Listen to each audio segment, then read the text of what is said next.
लोगों के लिए कि एनर्जी आपको आए। अगर आप लोग अभी मेरी क्लास में देख रहे हैं बैठे तो ठीक है, अगर तुम लोगों के अंदर एनर्जी नहीं होगी तो how you are able to do some activity, और अगर देखने में भी मन नहीं लगेगा। लेकिन अगर ये इस जगह पर मैं बात करती हूँ एनर्जी की, तो तुम लोगों ने डिफरेंट ऑर्गन सिस्टम पढ़े होंगे। डिफरेंट ऑर्गन सिस्टम जिसमें तुम लोगों ने पढ़ा है digestive system, respiratory system, different organ system है। डाइजेस्टिव सिस्टम में बेटा एनर्जी की अगर मैं बात करूंगी तो वो कहाँ से आएगी, उसके लिए तुम लोग क्या करोगे, फूड लोगे। फूड लोगे eight which contain different nutrients. Food में क्या होता है, डिफरेंट न्यूट्रिएंट होते हैं। जैसे तुम्हें डिफरेंट न्यूट्रिएंट्स की जरूरत है, plant also need different nutrients. Plant को भी न्यूट्रिएंट्स की जरूरत है। जैसे हम लोगों की बॉडी में डिफरेंट मेटाबॉलिक फंक्शंस हो रहे हैं, प्लांट की बॉडी में भी डिफरेंट मेटाबॉलिक फंक्शंस हो रहे हैं। अब बच्चों अगर मैं बात करूं मेटाबॉलिक फंक्शंस की, तो what do you understand by the metabolic function? Metabolic function it contain जो different activities, different process which take place in the body. यहाँ प्लांट की बात हो रही है तो मैं प्लांट की बात कर रही हूँ आपसे। तो it contains two terms. What are these two terms? One is the catabolic and other one is the metabolic. बच्चों अगर हम लर्न करने के लिए बात करें, देखो इजिली लर्न अगर कैटाबॉलिक सॉरी और दूसरा है एनाबॉलिक। अब इसको इजिली कैसे तुम लर्न कर सकते हो? देखो एना, ए फॉर एन, एना, और ए फॉर एड। एना में ऐड हो रहा है, यानी क्या हो रहा है, कोई चीज जुड़ रही है। और जब कोई चीज जुड़कर नया प्रोडक्ट फॉर्म होता है तो वो हमारा है एनाबॉलिक फंक्शन।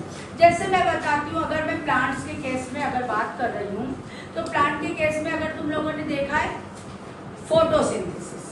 फोटोसिंथेसिस में क्या है, carbon dioxide, water in the presence of sunlight and chlorophyll, ये कंबाइन करके क्या बनाता है, ग्लूकोज बनाता है। और जस्ट तो ये कैसा प्रोसेस हुआ, एनाबॉलिक प्रोसेस।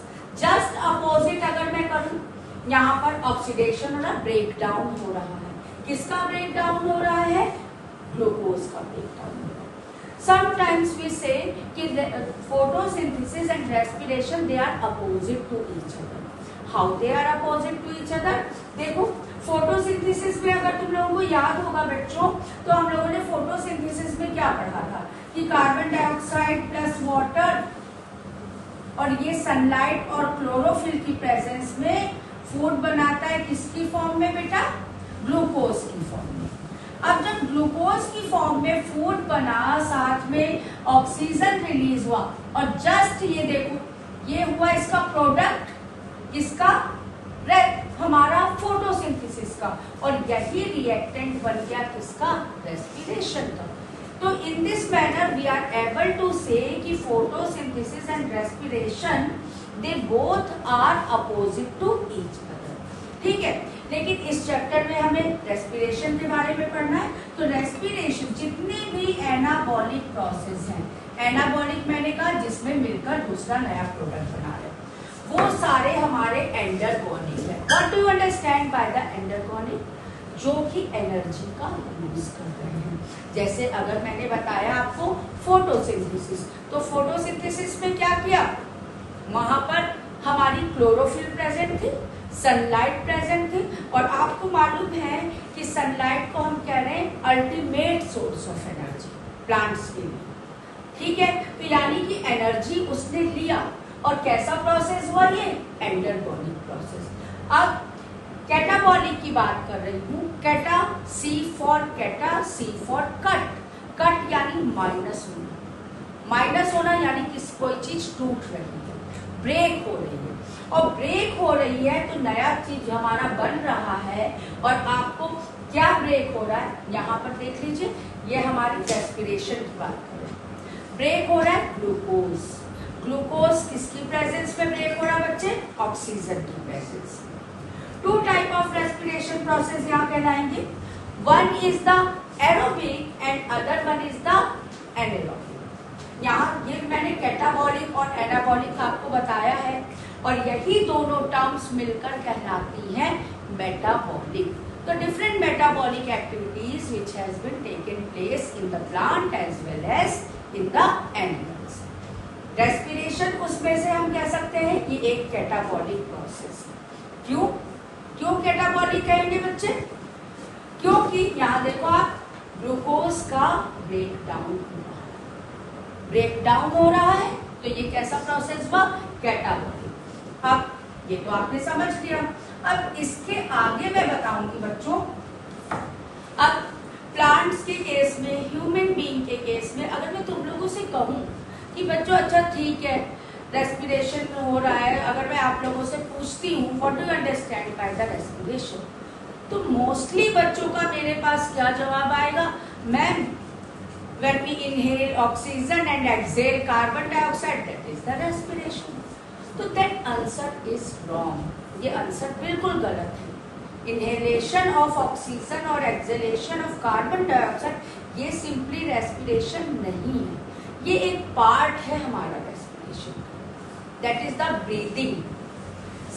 अगर पूरा बात करती हूँ मैं यहाँ पर, तो बच्चे यहाँ पर क्या है, इन द प्रेजेंट जो इनहेल किया हमने ऑक्सीजन जब इनहेल करोगे तो नॉस्ट्रिल से होता हुआ फेरिंक्स, लैरिंक्स, ट्रैकिया जो दो ब्रोंकस में डिवाइड होता है, अगर आप लोगों को कुछ याद हो तो ये दो ब्रोंकस में डिवाइड होता है, जो कि हमारा किसमें आता है? लंग्स के अंदर।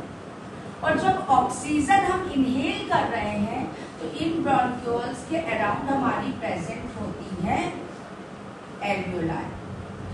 These alveoli, balloon-like structure, they are richly supplied with blood capillaries. जब ऑक्सीजन इनहेल किया, ऑक्सीजन अब आ गया हमारी बॉडी में, फूड हमारी फॉर्म में है क्या? ग्लूकोज की फॉर्म में। अब इस ऑक्सीजन की प्रेजेंस में जो ब्रेकडाउन होगा वो हमारा कहलाएगा रेस्पिरेशन।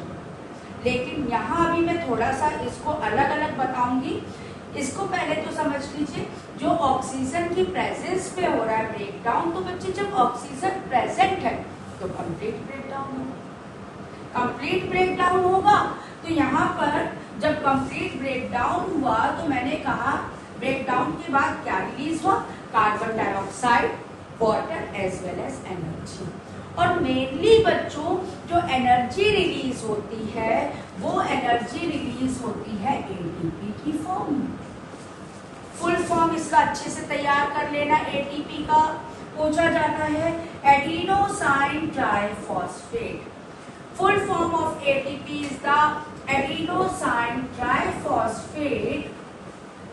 बच्चे यहाँ तो मैंने आपको बताया है कि एटीपी, और एटीपी को ही हम कहते हैं energy currency of the cell. ATP is also known as energy currency of the cell.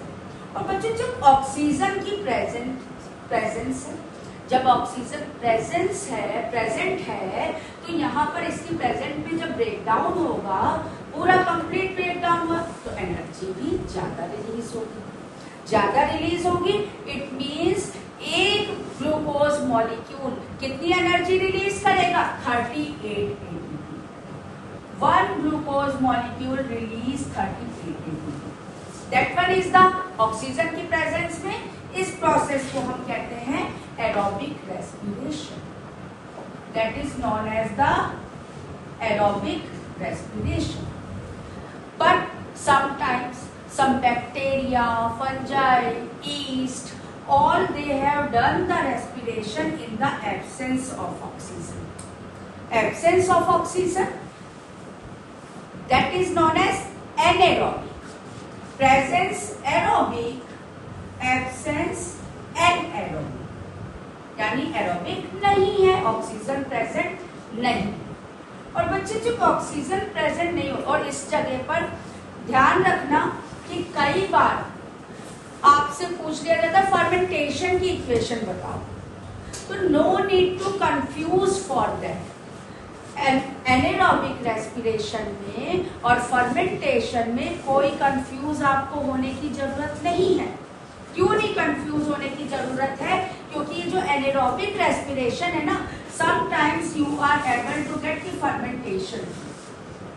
क्योंकि आपको पता है ना ईस्ट वगैरह की मैं बात करती हूँ फर्मेंटेशन के लिए यूज होता है, तो वहां पर भी कैसा रेस्पिरेशन हो रहा है, हमारा एनेरोबिक रेस्पिरेशन हो रहा है। तो अगर आपसे पूछते एनेरोबिक रेस्पिरेशन की इक्वेशन बताइए या फर्मेंटेशन की बताइए, दोनों सेम होगा, no need to confuse about that, बिल्कुल कंफ्यूज उस जगह पे नहीं होना।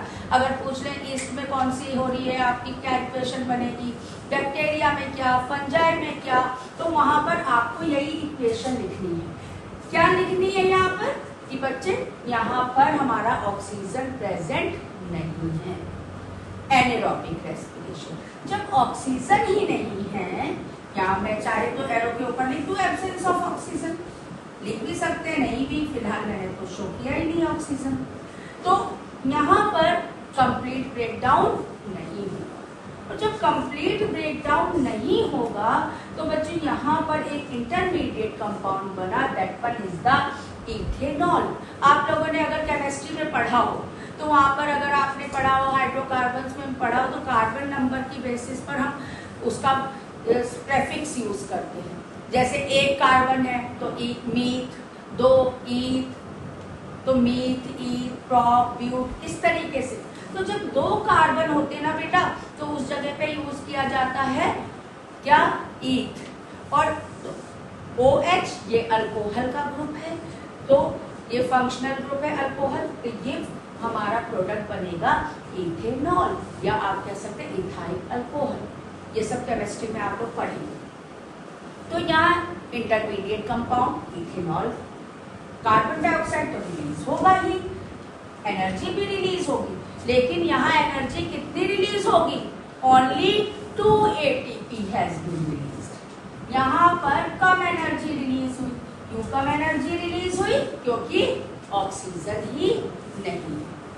ठीक है, तो आई थिंक ये दोनों इक्वेशन एरोबिक एनारोबिक तो क्लियर हो गया होगा।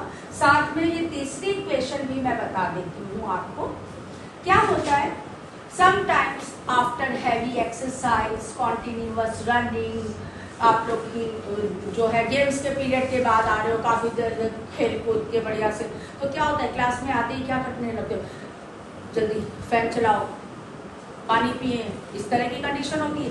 क्यों होती है ये कंडीशन, क्योंकि at that time our body need more oxygen, हमारी बॉडी को ज्यादा ऑक्सीजन की जरूरत होती है और ऑक्सीजन की सप्लाई उतनी नहीं हो रही होती। तो क्या होता है बेटा, हमारी जो मसल्स है, बॉडी मसल्स, दे गोज एनारोबिकली रिस्पायर करती है, और जब ये एनारोबिकली रिस्पायर करती हैं तो यहाँ पर एक्यूमुलेट हो जाता है हमारी मसल्स में क्या, that one is the lactic acid. Lactic acid, that accumulation of lactic, accumulation से क्या समझते हो, इकट्ठा हो जाना एक जगह पर। तो accumulation of lactic acid in the muscles that results into the muscle cramps. Muscle cramps word सुना है, फिर तभी कहा जाता है नमक वाले गर्म पानी में पैर डाल के बैठ जाओ, ये ठीक हो जाए। तो यही कंडीशन होती है, क्यों, जब हमारी मसल्स जाती हैं एनारोबिक रेस्पिरेशन में after heavy exercise, continuous running, bicycling, जो भी। तो यहाँ पर बेटे मैंने 3 इक्वेशन बताई। क्या क्या चीजें बताई, पहले तो मैंने आपको मेटाबॉलिक में बताया कैटाबॉलिक और एनाबॉलिक, एंडरगोनिक, फिर यहाँ पर बताया मैंने एरोबिक रेस्पिरेशन, ज्यादा एनर्जी रिलीज हुई, एनारोबिक में कम हुई, और हमारी इसके बाद मैंने जब मसल्स गई हमारे एनारोबिक रेस्पिरेशन में तो यहाँ पर लैक्टिक एसिड का एक्यूमुलेशन हुआ।